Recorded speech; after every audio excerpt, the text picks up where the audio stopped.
I used to love hip hop journalism back, especially back in the '90s. I mean, you had Kevin Powell, Nelson George, Bonds Malone, Chio Hadari, who would go on to create Luke Cage for on Netflix. Gail Mitchell from Billboard. Torre was a younger writer back then. Danielle Smith, the lovely and great Danielle Smith, and her husband, Elliot Wilson. And Elliot Wilson recently put out his top 10 diss tracks of all time. Now, this was spurred by Questlove. Questlove was on Sirius XM, and he was talking about Pac's Hit 'Em Up. And he was saying how the beat from Hit 'Em Up sounded like a smooth jazz record. I was like, what are you talking about? Because Quest is great, right? But Quest has gotten to this space where they go to Quest as the oracle of hip hop history, or just hip hop and R&B history. And Quest knows his stuff, but sometimes Quest isn't right all the time.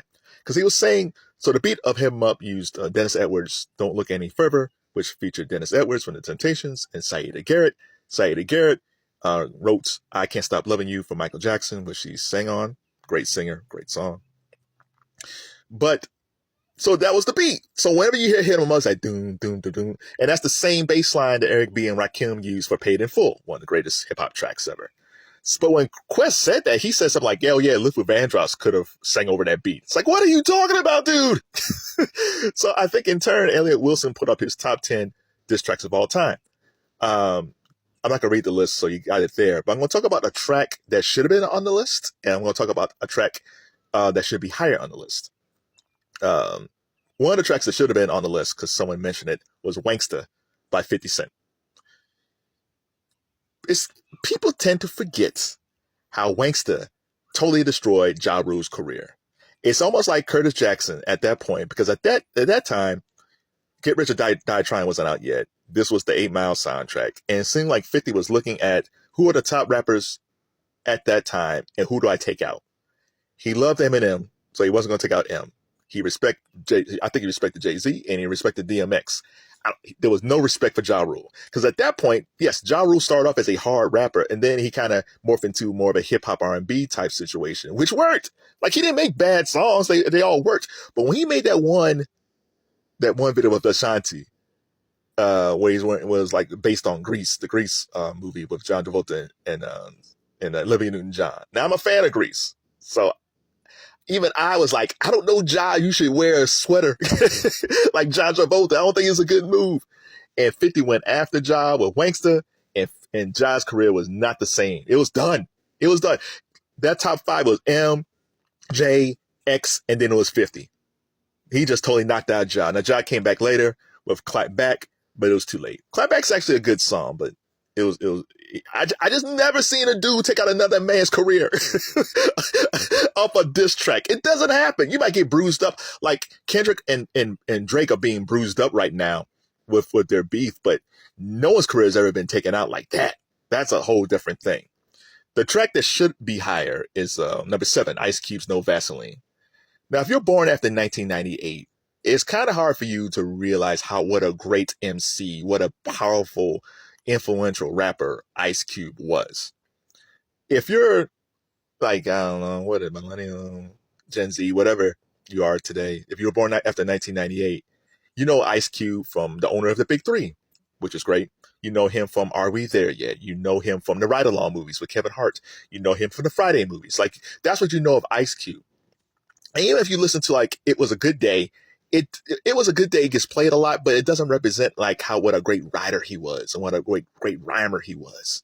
So what happened was Ice Cube leaves NWA because over money, because Jerry Heller messed up their finances. No one else realized this but Cube. He leaves. He makes America's Most Wanted with the Bomb Squad from Public Enemy, which is unheard of that a West Coast rapper worked with a production team like that. So he and Sir Jinx.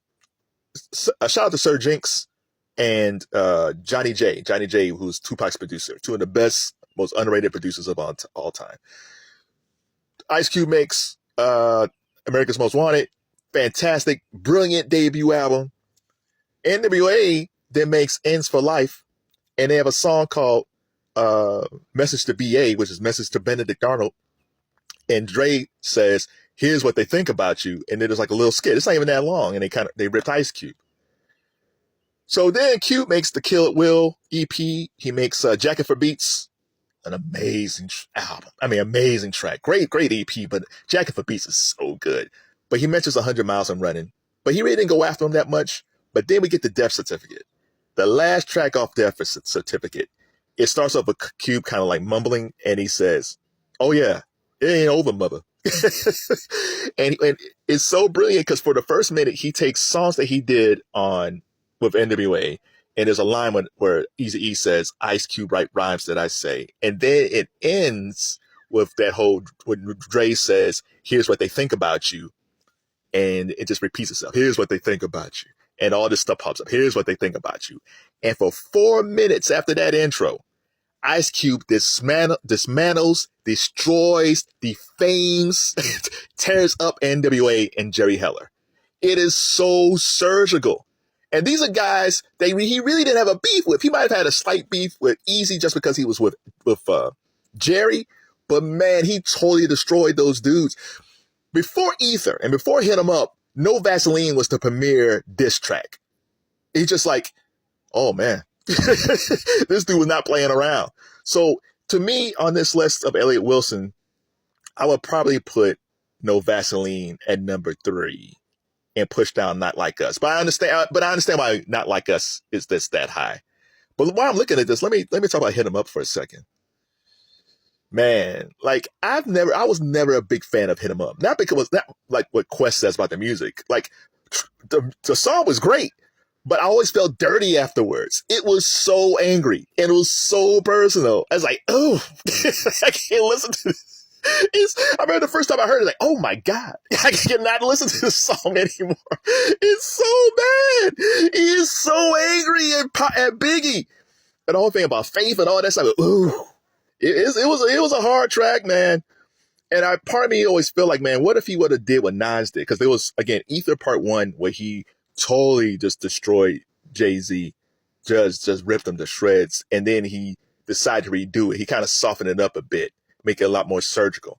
And part of me wonders if Pac did the same thing with Hit 'Em Up, because I feel like Pac was mad. Pac being Pac, he got his pad out, went to the studio, and knocked out that song in probably 20 minutes and put it out. And to me, that was the brilliance of Pac, just the ability for him to create rhymes like that off the top of his head and write it down with his pen and pad.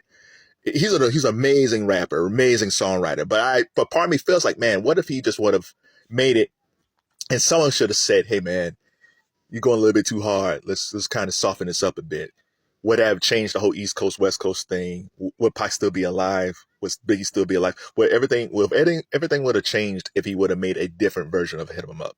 We'll never know, right? And it's so crazy that, like, as bad as No Vaseline was, nobody got shot at. Like, nobody got killed. Yeah, there were beefs. Like, I'm sure when Ice Cube had his crew and he came across NWA, I'm sure there was some fisticuffs or some beefs, but it was like no one was trying to kill each other. And one more thing about No Vaseline. NWA never made a response track to that. Because it's like, how can you? There's nothing. Even when they had, MC Ren was a great writer and they had the DOC, they was like, nah. And at that point, they were all mad at Jerry Heller, too. They was all mad at Easy. And when Dre did The Chronic, he didn't go after Cube at all. He went after Jerry. He went after Jerry Heller. He went after Eazy-E. And he went after Luther Campbell. He didn't even touch Cube. But so what do you think of Elliot Wilson's list? Let's run down the list real fast. 10, Future, Metro Boomin, featuring Kendrick Lamar, Like That. 9, Lauryn Hill, Lost Ones. 8, Common, The Being You. 7, Ice Cube, No Vaseline. 6, Pusha T, The Story of Aiden. 5, Jay-Z, Takeover. 3, Drake, Back to Back. 4, that's 4, Drake, Back to Back. 3, Kendrick Lamar, Not Like Us. 2, Ether, and 1, Hit 'Em Up.